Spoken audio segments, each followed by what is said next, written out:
Request all participants to relax and post down in the chat how many rounds you have manifested. How many rounds you have manifested?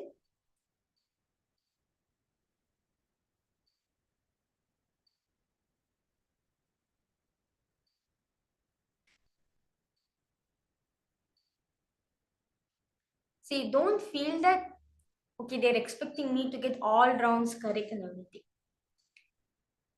See, this whole power manifestation is nothing but you enjoying the space of Paramashiva within yourself. It is not about how many rounds you have manifested or how many rounds you got correct. It is about how you have enjoyed that space of Paramashiva. How you have enjoyed being Paramashiva, being yourself as Paramashiva. That is the whole power manifestation. It is about you exploring the Paramashiva within yourself. That's it. So now, let us get into the next session. The next session is actually one of the most very interesting and important segments where if you are particularly from a Hindu family, like if you want to start anything new or something, the first thing what we go and do is we go approach an astrologer to check whether the grahas, the planet alignment is correct or what, to start the business. So now the next session, we are going to learn what is Vedic astrology, directly from Swamiji.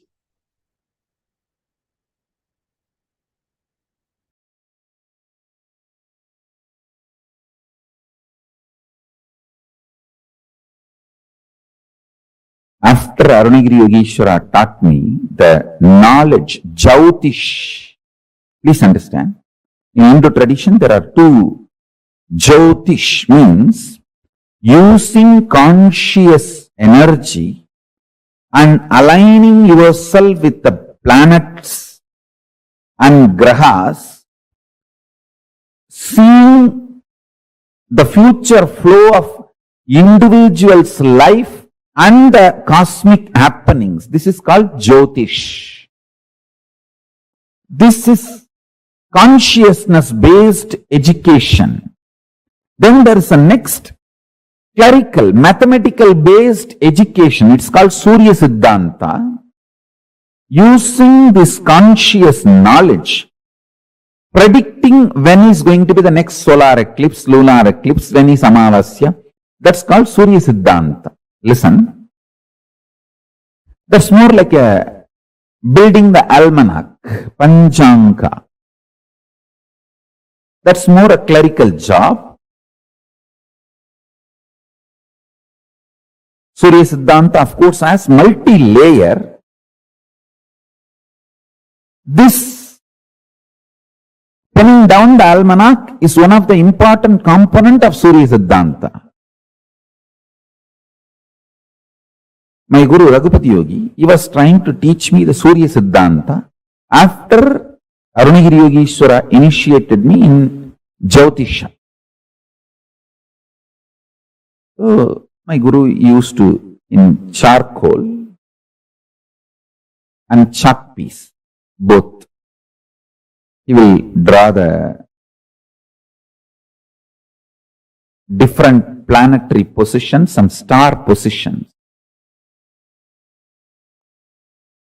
And from the house, he will get the kolamavu. Kolamavu means the color powders which is used to make rangoli. He will make. So one day he was trying to explain how the multiplication of numbers as per the infinite logic. Listen. The binary logic's multiplication, all of us know. Whether you call it 2 plus 2 is 4, 2 into 2 is 4, or 3 plus 3 is 6, 3 into 6, 3 into 3 is 9. All this belongs to binary logic.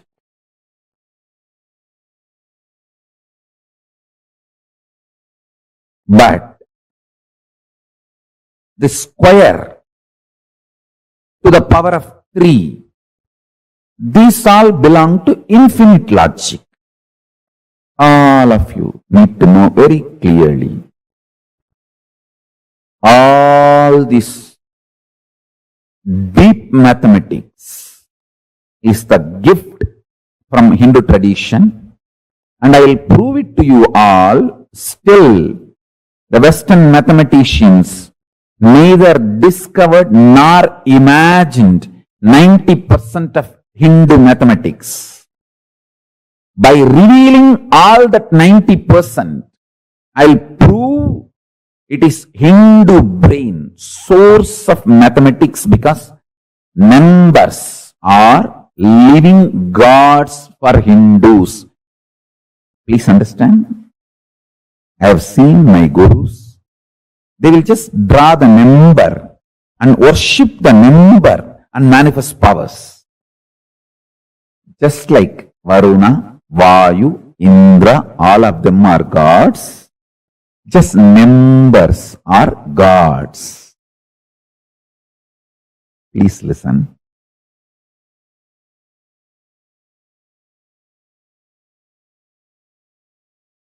When you worship cow as conscious existence, the amount of good things you receive in your life, only a cow worshipper knows.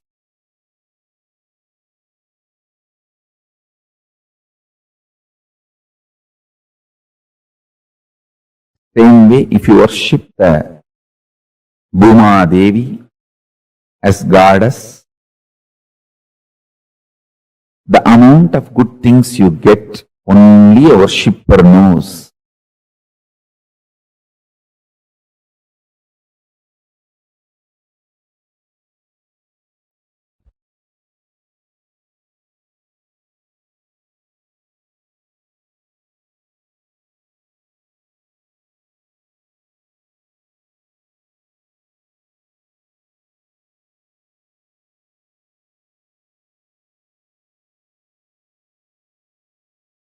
Why I insist on physically detoxifying you? Because if you physically detox yourself, you can grasp what I mean when I say members are gods. I have seen just in copper sheet, my gurus, they will write the members. Worship that member and reveal the great principles to me. Not only that, just by worshipping that member, they will manifest powers.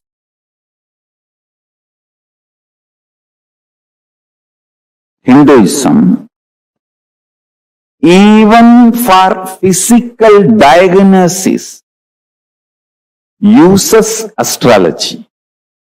You go to a real Ayurvedic doctor, you see, all Ayurvedic doctors who are rooted in original tradition, whether Ayurvedic doctor or Siddha doctor, the traditional, authentic, scripturally educated, empowered, entrained Siddha doctors or Ayurvedic doctors, they will basically know the Jyotisha, because Jyotisha is Anga, part of Ayurveda science.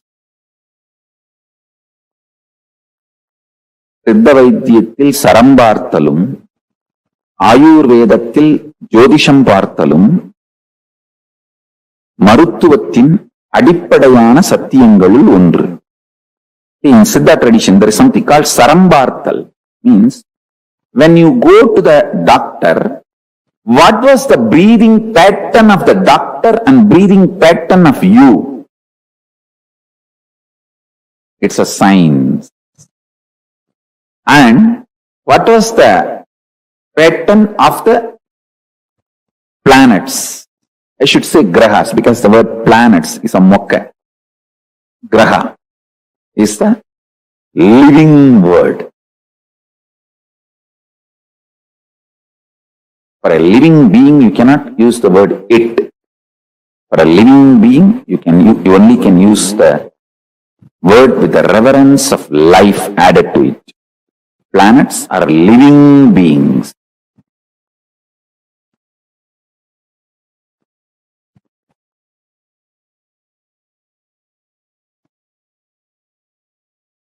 Yadu pasita manya janmani subhasubham tasya karmanaha bhaktim vyajayati shastranetat tamasi dravyani deepa iva. Lagujatakam, sloka 3. This branch of science, the Hora Shastra, reveals the good and bad results earned as fruits of karmas done in past lives. Like a glowing lamp reveals the objects placed in darkness. Since this Shastra throws light, Jyotish, upon the karma in store for an individual to experience in his life, this Shastra is called Jyotish Shastra. All religious rituals of Hindus are guided by the lamp called Jyotish Shastra. All physical disease diagnosis is also guided by the Jyotish Shastra in Hindu tradition. If you go to a doctor, Ayurvedic doctor, Siddha doctor, you will first consult your horoscope and study your nadi and saram. only then we'll start the treatment. Jyotish Shastra, also known as Vedic astrology, is the oldest of all sciences. Its history is traced back to the Vedas, whose rishis, by the expansion of their consciousness, which is the real Jyotish that lights up everything, were able to download, understand, reveal the science of Jyotish Shastra, Surya Siddhanta.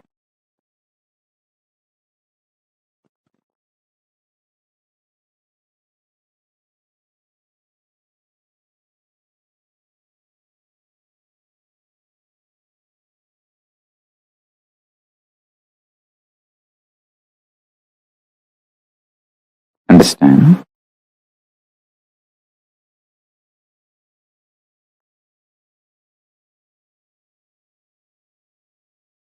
If you start cognizing the element of consciousness in you, you will start respecting your swatantratva, ability to will and manifest, and you will start recognizing the same ability to will and manifest in planets, plants to planets. Then you will start developing reverence for life everywhere.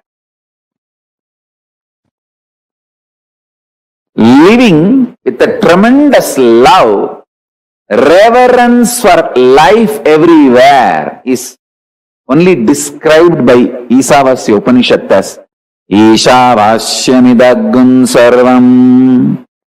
If you think you are just a matter, you will look at the whole world just as a matter. If you realize you are consciousness, then you will understand the whole thing which exists as consciousness. Ishavashyamidaggun sarvam.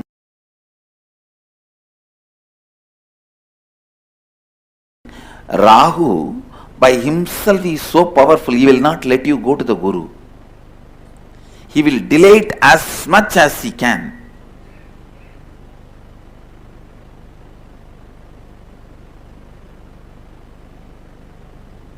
Only if the Surya helps or Chandra helps, you can go to Guru. Especially if there's a Rahu, bad Rahu, only with the Surya or Chandra's help you can go to Guru. Otherwise, Rahu is so powerful, he will do all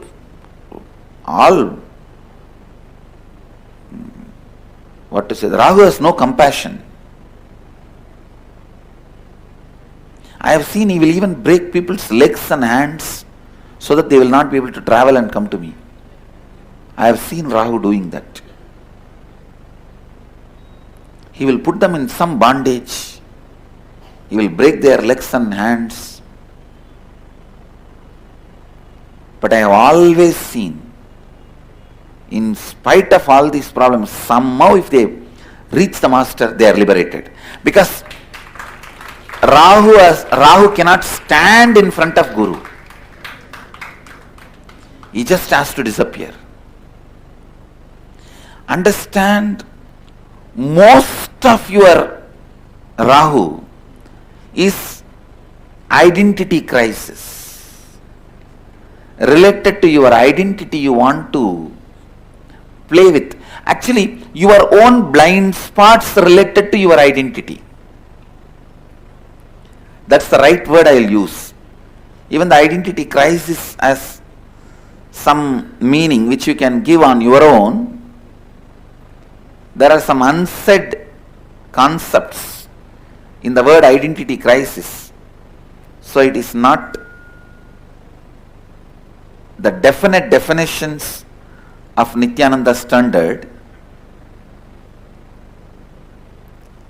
So I will use the word blind spots in your identity. Blind spots in your identity is Rahu. Exposing yourself to your identity completely and completing is Ketu. That is why Ketu always leads to enlightenment.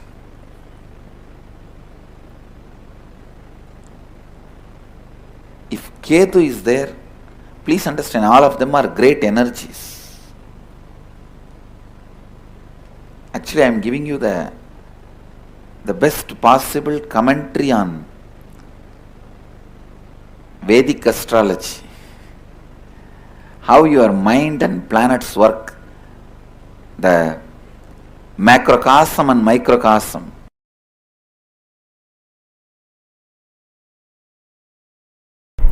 From the level of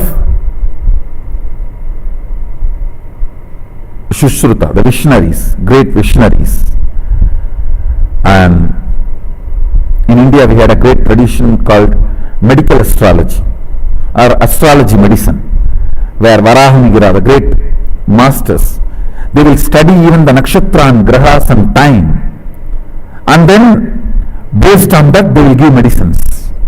Even all that was used for diagnosis.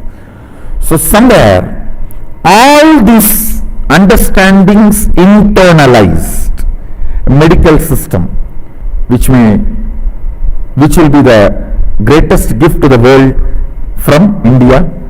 Let's hope and work on it.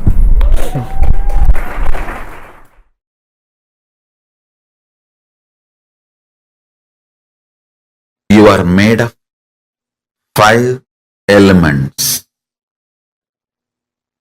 Pancha Bhutas. Earth, water, fire,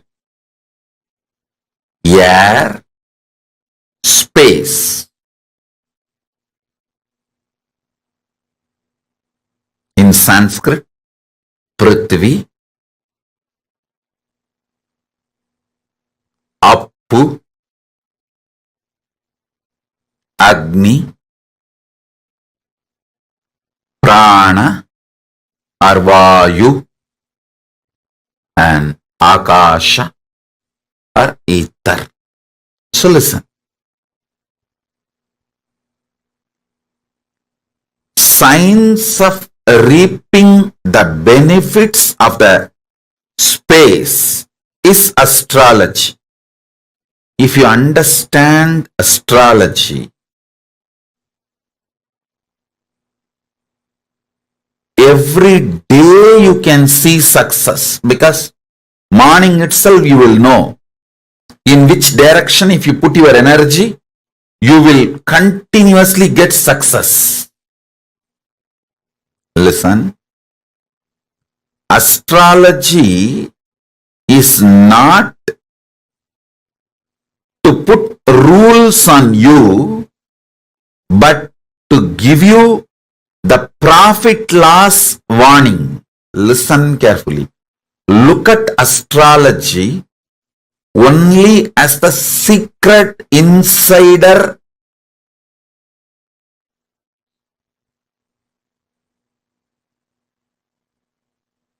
tips. I'll tell you one thing. Understand this one example. In Wall Street Journal, what is going to happen tomorrow? Which stock is going to go up? Which is going to collapse? If you get the tip tonight itself, like an insider trading, what will happen? You will become billionaire in 24 hours. Same way, astrology is insider secrets of cosmos. Do not look at astrology as restrictive. The 5 elements. Knowing about the astrology empowers you in your space. Akasa Tattva. Next, listen very carefully. Knowing about the Vastu empowers you in your Vayu Tattva, Prana, the air energy. Vastu is all about the air energy inside the house you live, inside the place you live. I'll give you the deepest secrets about the Vastu.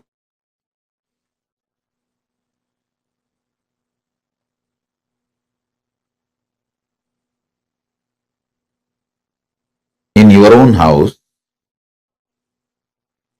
sit in southeast, you will feel fresh whole day. You will work, your thinking will be so sharp from morning till night. Sit in northeast, you will feel sucked within just 1 hour. Because the place to sit is southeast, Nairuti. All this you can see in your own everyday life.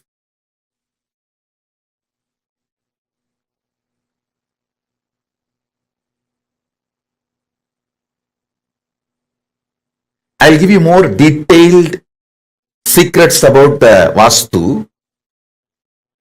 Understand the fundamental. Vastu is all about the air, Vayu Tattva. Agni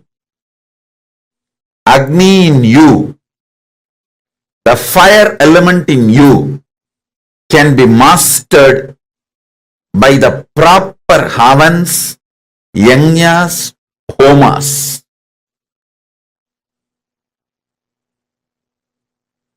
Water element in you can be mastered through yoga, bending the body, making your body fluid, flowing. Finally, the Prithvi Tattva, the earth element in you can be mastered by wearing the right gems. The right gems can make your whole body master the Prithvi, earth element. Listen to this very carefully.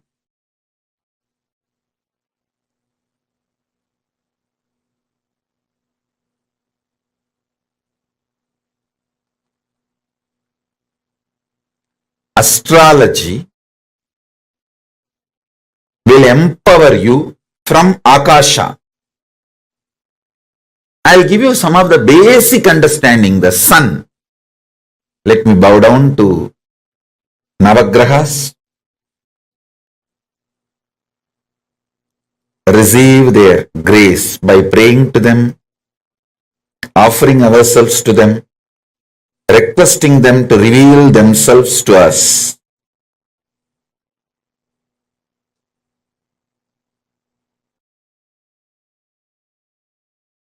Adityaya Somaya Mangalaya Budaya Cha Guru Shukra Sanibhyo Rahave Kedave Namaha Om. Adityaya Somaya Mangalaya Budaya Cha Guru Shukra Sanibhyo Rahave Kedave Namaha. Listen.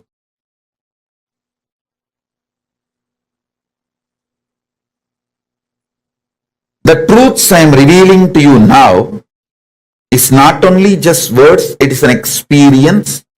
It will enter into your system.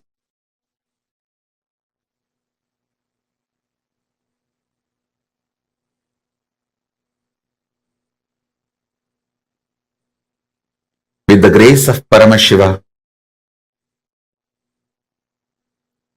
you will all be relieved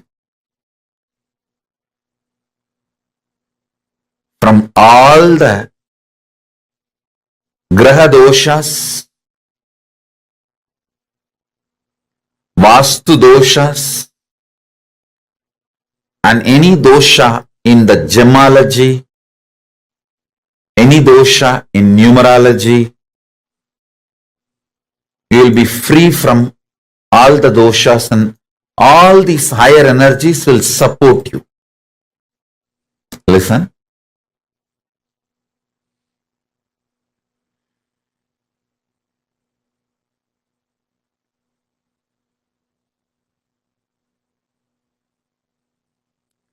Sun, Aditya, sun energy is an enlightening energy.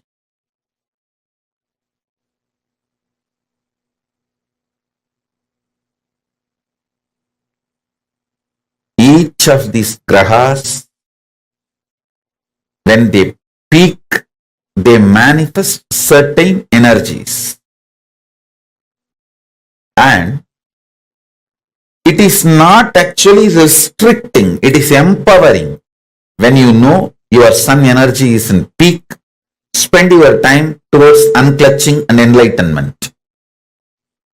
When you know your Shukra is peak, go and take risk in any investment, any business, money related, any pleasure, like you want to propose to someone, any pleasure related activity, money, luxury, vacation, sexual pleasure, any pleasure. When Shukra is high, simply you will manifest it.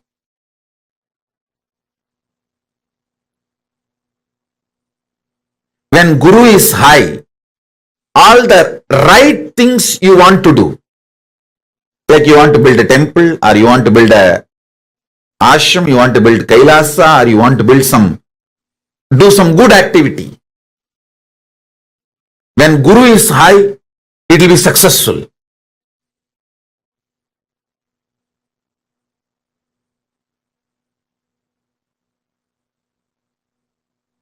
Having even basic little bit knowledge about grahas. I am not asking you to become an astrologer, but basic little knowledge, introduction, will empower you so much in your life.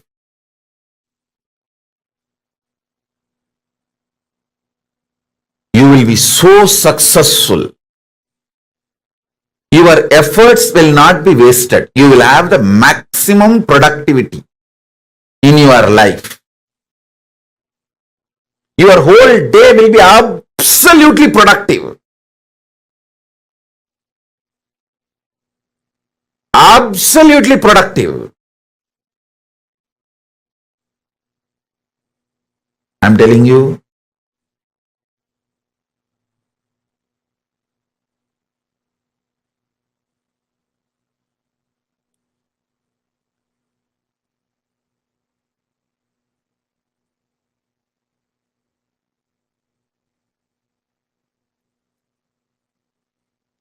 Whenever your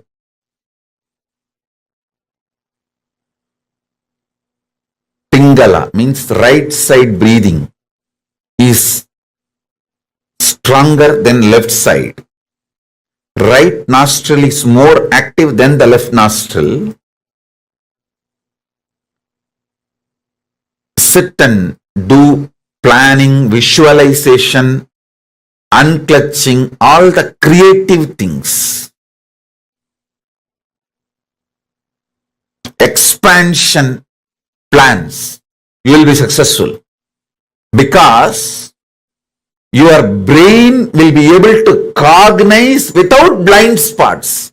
Listen, your ability to cognize something without blind spot is success.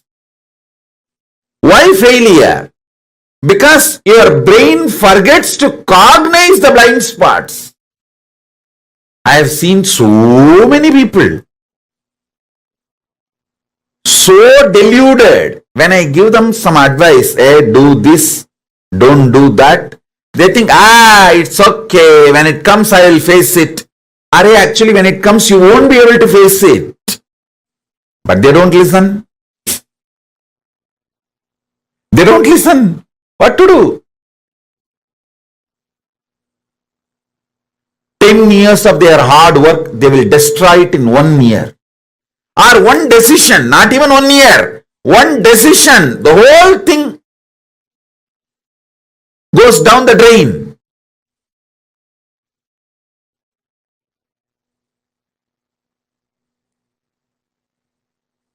Even though I told multiple times to multiple people, I have seen when they have Guru Kripa means trusting that Guru will tell only what is best for me. He does not have any interest other than my interest. That is what is Guru Kripa. If you know, I will tell precisely what is good for you. That is Guru Kripa. Because if you know that, then simply you will do. See, whenever you know you have Rahu,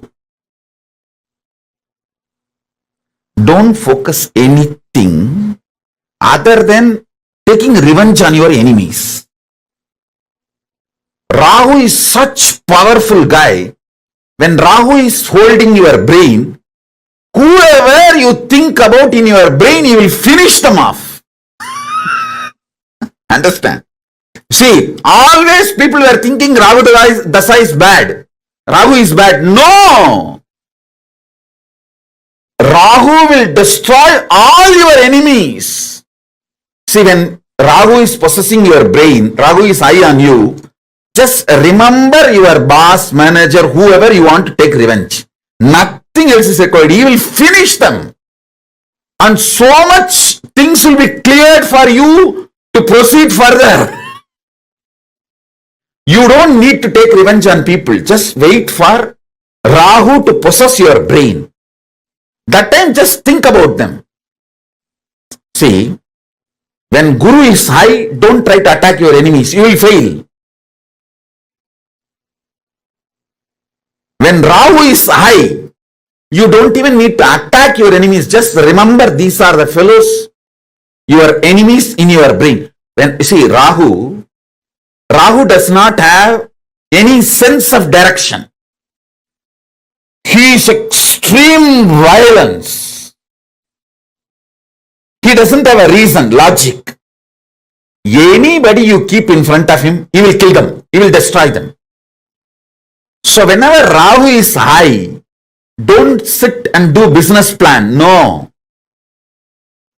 Just pray to Rahu. Rahu, I know you are high on me. Now please, I am showing the photographs of all these people. My manager who did not give me the promotion. My colleague out of jealousy poached my team.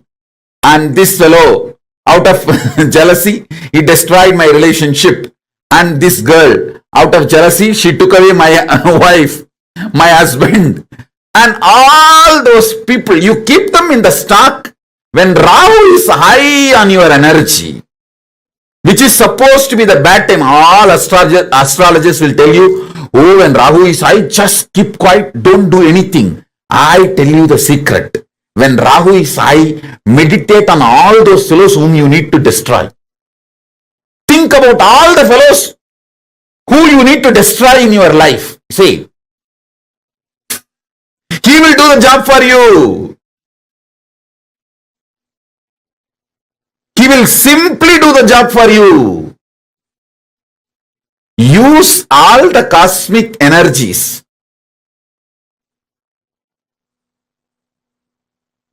Use all the cosmic energies for your success. That's all. Ketu is absolute compassionate. Whenever Ketu energy is high, build new relationship. Hire more people for your team. Make new friends for your life. If you want to start a new relationship, start new relationship. All the compassionate, love, expansion, knowledge-centric, creative, do when Ketu is high. When Ketu is high, he will do everything knowledge knowledge centric. When Ketu is high, even if you want to buy one house, suddenly you will see the same house will come with at least 25 more acres free of cost. If you want to buy 20 acre, for the same cost, you will get 2000 acre. Ketu is that kind of person, that kind of energy. Please be very clear. Rahu is bad only if you show your head to him. If you show your enemy's head to him, Rahu is good for you.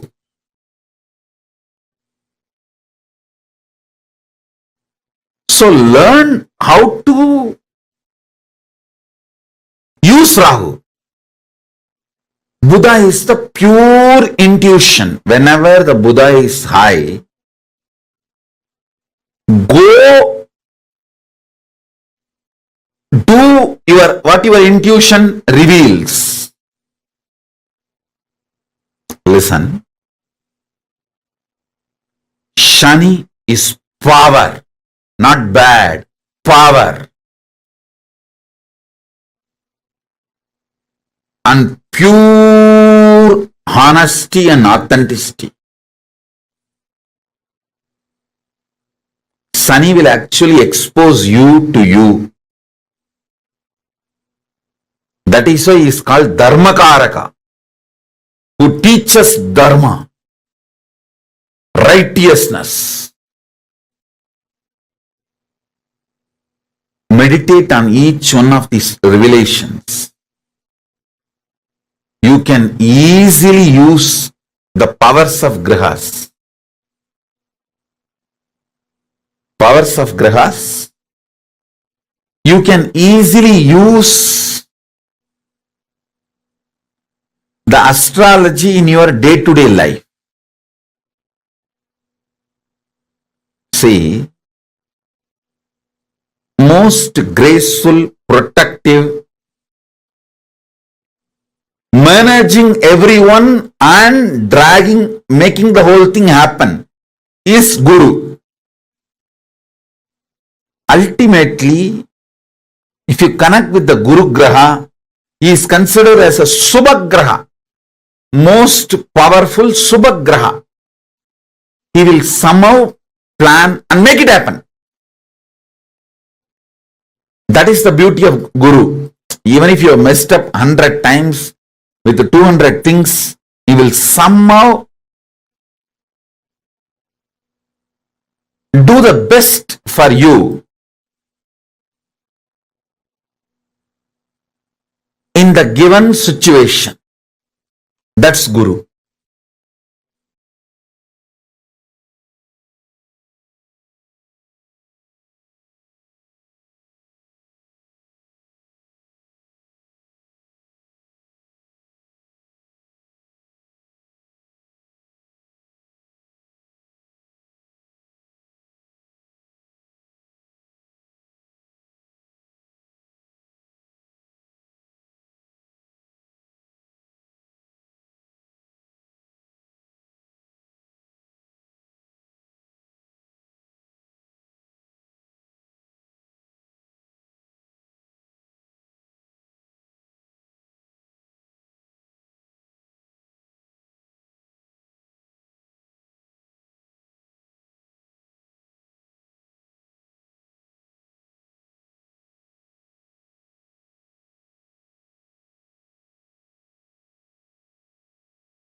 Swamiji very beautifully revealed to all of us about how this space, see, listen very carefully. We all learned in this session about Jyotisha, right? The Vedic astrology. Do you all know Hinduism is the only religion? We all think, oh, Galileo invented this. Galileo only discovered about astronomy and everything. Thousands of years before Galileo, our Hindu ancestors have written an entire scripture that details out the formation of Big Bang, black holes, and how the solar system is located. We have a clear Upanishad, a clear scripture called the written by Maya Sura called Surya Siddhanta, which elaborately talks about the astrology, astronomy, everything in the universe. Hindus were so advanced. Did you all know that? How many of you have experienced it? How many of you have known about this, heard about this?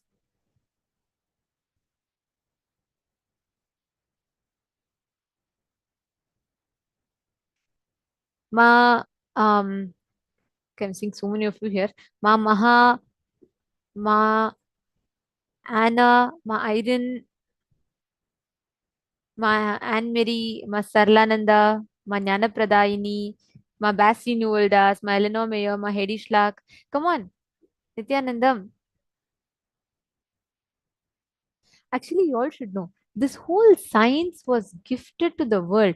Hindus were the first guys to look up in the sky and see beyond the horizon of planet Earth. Hindus were the first to look up into the sky and look into the cosmos. We didn't get distracted by the clouds and stars. We got into the cosmos to see what was beyond. We actually including the different layers on top of Earth. We have these mesosphere, stratosphere, right? The different layers of atmospheres around the planet Earth is elaborately described in Ramayana. Our Hindu ancestors were so smart. Same way, we knew the science of how, not just knowing the existence of planets or existence of different astrological, astronomical bodies, but we had the clear science of mapping them to our individual lives. How you can benefit, like for example, let's say sun, right? When sun is in his high position, how can the sun impact you? You all should know every astronomical body having an idea about your horoscope will give you the intelligence and acceptance to decide about your life. Every astronomical body has an impact on your consciousness. Actually, what happens is the moment you come out, right, at birth, the moment your consciousness enters the body, the energy level of the cosmos gets printed in your consciousness. Like, for example, based on the location, the exact coordinates where you are born, the exact time, the exact place, all the factors, the exact star that is there when you're born, all these factors, based on that, a particular code. Everyone has that unique code that gets imprinted in your consciousness. Your inner space gets the print of the cosmic energy level based on the time of the birth and the position of the 9 major energy centers. That print is what is called as horoscope. So the Jyotisha, the Vedic astrology, means using our conscious energy and aligning ourselves with the grahas, seeing the future flow of the individual's life and cosmic happenings. This is what is a science of Jyotisha or astrology. For example, here if you all see, when you connect to the sun energy, Aditya, when the sun energy is at its peak, you should spend time towards unclutching.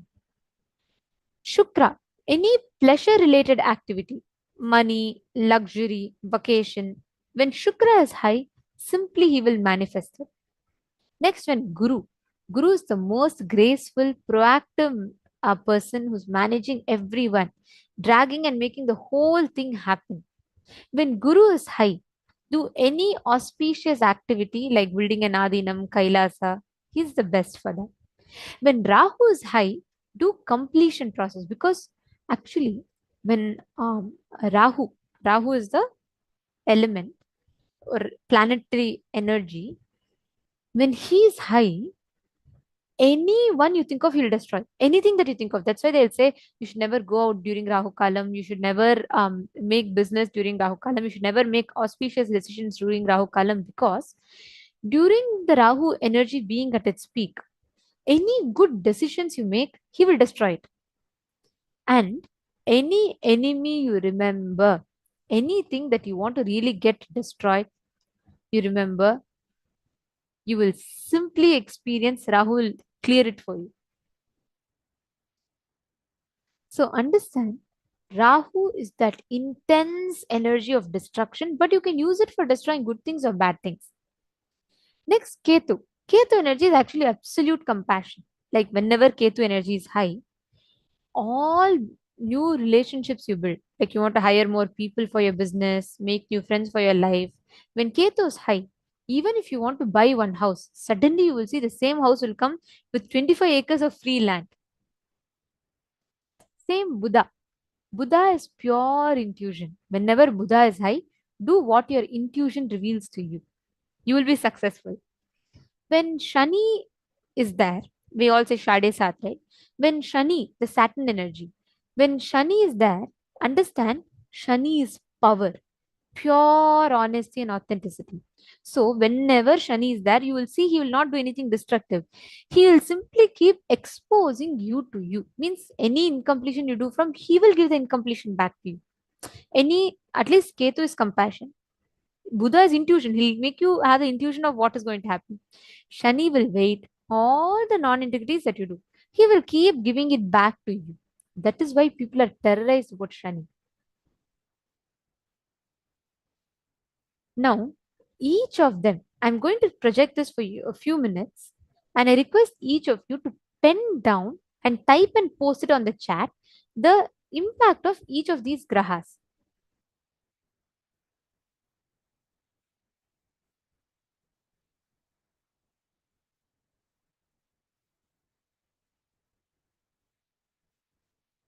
Okay, so Ma Zen Kiao is asking a question. She's asking, hi Ma, what does it mean when a planet's energy is high?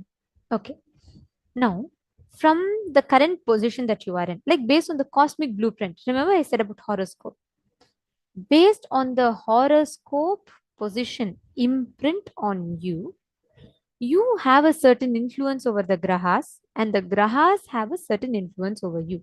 So when I say grahas are the planetary energies, the energy of the 9 planets. Now, these navagrahas, they have a certain impact on you based on the birth time, based on your birth star. They have a certain impact on you. For example, at a particular time, the influence that the graha has on you based on their positions, the grahas are continuously changing their positions, and so are we, correct? So, based on the time of your birth, the way the map is projected, the horoscope is projected, based on the time of your birth and the present moment of these coordinates of the grahas, they have a certain influence on you.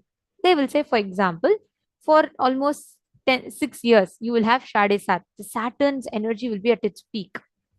Sometimes for 6 months, the Guru's energy will be at its peak. You'll see all auspicious things will happen.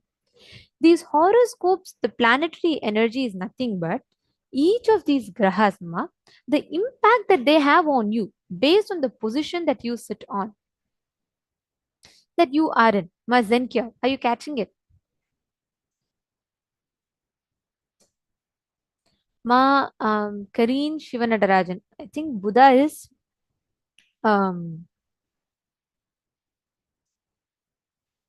Guru is Jupiter. Buddha is, I think, Mercury, I think, Mars, sorry, Mars, not Mercury, Mars. Mars is Buddha Graha, and Jupiter is Guru Graha, Saturn is Shani Graha, like that for each one. Angarakan, Mars, that is Buddha. Understood? Any other questions, anyone? Okay, I'm going to request all of you to take a few minutes and actually pin this down first so that it will help you immensely with to understand it further.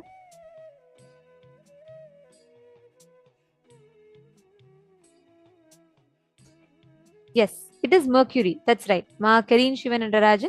Mercury is Buddha. I request all of you to sit and write it down. Please pen this down.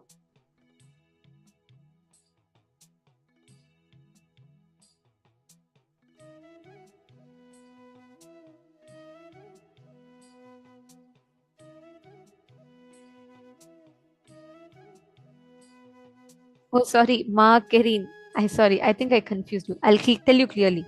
Don't get confused because typically I always get confused between Mercury and Mars. That's all. See, Mercury is Shukra. Mars is Buddha. Jupiter is Guru. Saturn is Shani. Okay. So if you go in this order, if you see, and of course, this one is Surya and Chandra we have. Adityaya cha Somaya Mangalaya Budhaya cha Guru Shukra Shanibhyascha Ragave Ketave Namaha. These are the 9 planets. So Mars is Buddha. Understood? So I hope it's clear for you. Okay.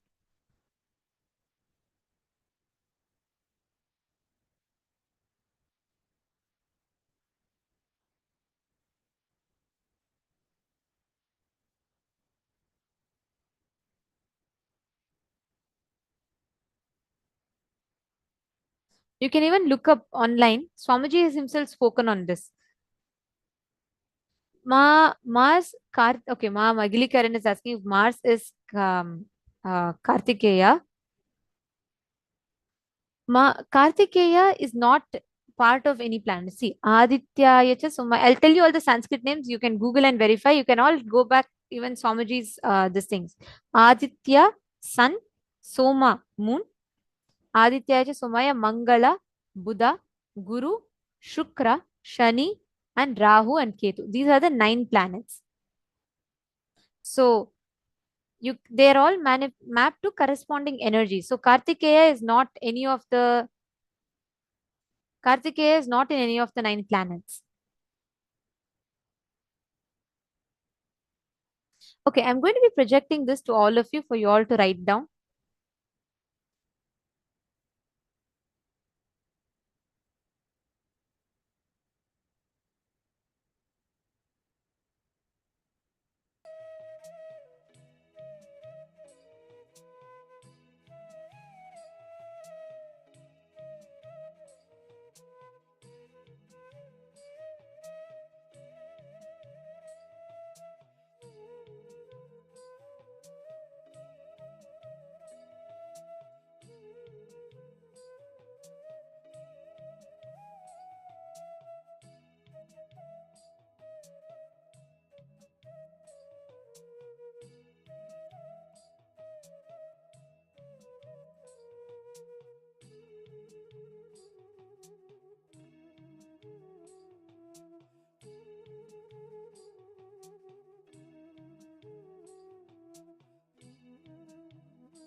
Nithyanandam.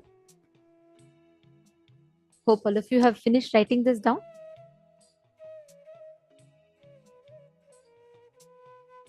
Yes. Ma Kereen Shivanatarajan. Okay. So based on your question, I went and pulled up from Swamiji's Satsang. And so here I'm going to be giving you the 9 planets and the English names that they correspond to. But also Swamiji has clearly told ma, all the Navagrahas are not directly the 9 planets, because if you Google, they'll say they are the 9 planets. These are the energy and beyond the 9 planets, because in Hinduism, we knew thousands of years ago we are beyond the solar system. The 9 planets, the energy, one of their manifestations is these physical planets. That's why if you see Pluto, Earth and all are not included in these Navagrahas. Anyway, so I'm going to be telling you now, you can note it down. Okay, this is as per Swamiji's revelations. Okay, so and anyone else, because many of you are asking, so we all can go by what Swamiji has told. He'll give the precise mapping. So here, Surya is sun, Chandra is moon, Mars is Mangala. So Mars is Mangala, and Buddha is Mercury, and Jupiter is Guru, Venus is Shukra, Saturn is Shani. These are all the planets. And Rahu and Ketu are not physical, they don't have independent existence. Rahu and Ketu do not have, they're shadow gods. So they do not have independent existence. They do not correspond to, because if you Google, they'll wrongly quote as sometimes they'll say they are the different nodes of the moon, or they'll say they're different planets. Swamiji is told clearly, actually, Rahu and Ketu both have negative existence, which means they can impact you. They do not have a direct impact. They do not have a physical existence as such. You understood? Okay. So did this answer all of your question? Are all of you clear? Because I saw many of you were putting in different chats. So Makirin, are you also clear? You understood? Okay.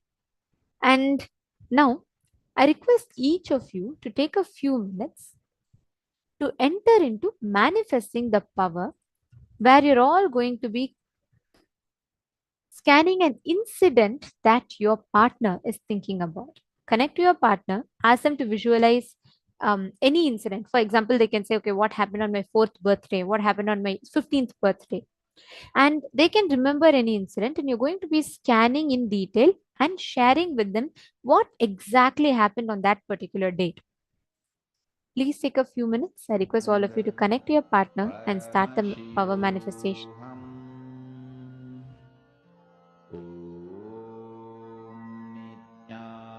Nithyananda Paramashivoham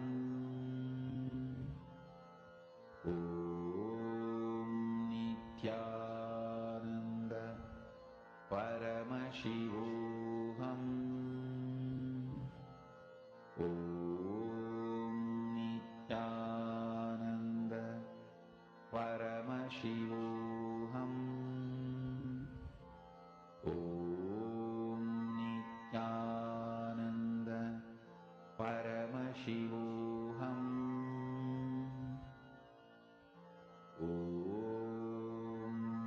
Nithyananda Paramashivoham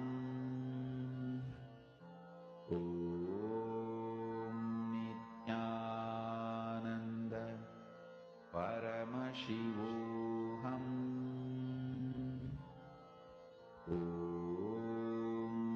Nithyananda Paramashivoham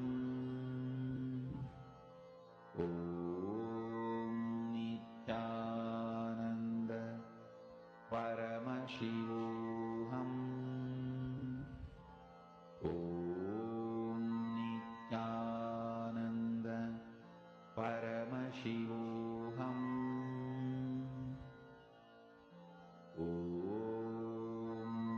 Nithyananda Paramashivoham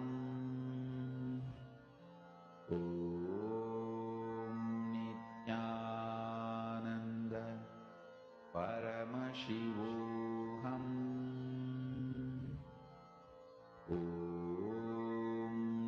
Nithyananda Paramashivoham Om Nithyananda Paramashivoham Om Nithyananda Paramashivoham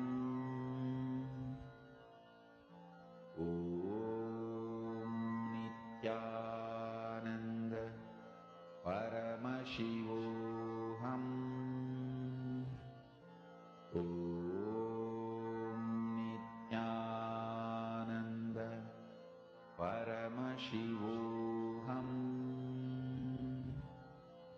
Om Nithyananda Paramashivoham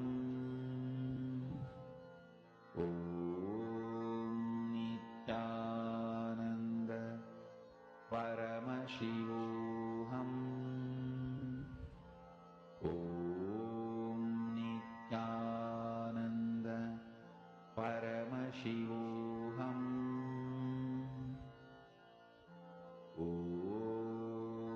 Nithyananda Paramashivoham Om Nithyananda Paramashivoham Om Nithyananda Paramashivoham Om Nithyananda Paramashivoham Om Nithyananda Paramashivoham Om Nithyananda Paramashivoham Om Nithyananda Paramashivoham Om Nithyananda Paramashivoham Om Nithyananda Paramashivoham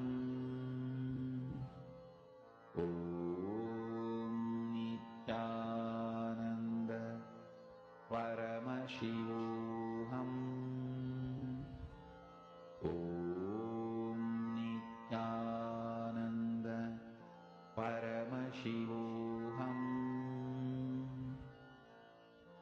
Om Nithyananda Paramashivoham Om Nithyananda Paramashivoham